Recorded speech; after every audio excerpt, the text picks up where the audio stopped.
咁啊好高興啦嚇，擺咗好多圍咁樣。咁佢真係一個好孝心嘅人。咁佢咧就喺大家食翅嘅時候咧，就唱咗一首佢認為好應景嘅歌俾媽媽聽。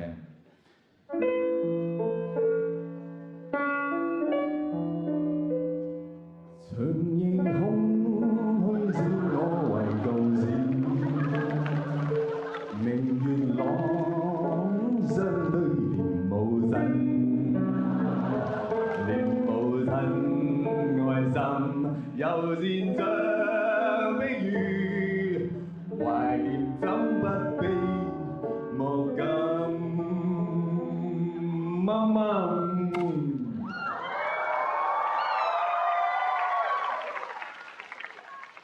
如果你有留意呢首歌嘅歌詞，你知道呢首歌只得2個情況之下可以唱。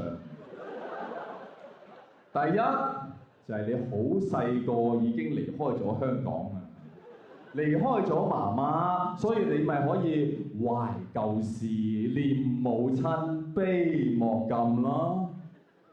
而正常嘅情況之下，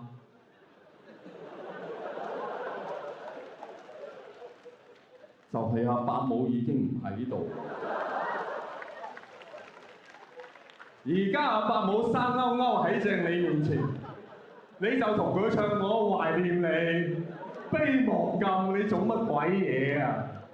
但係冇問題喎，全場都好感動，最緊要係阿伯母好感動。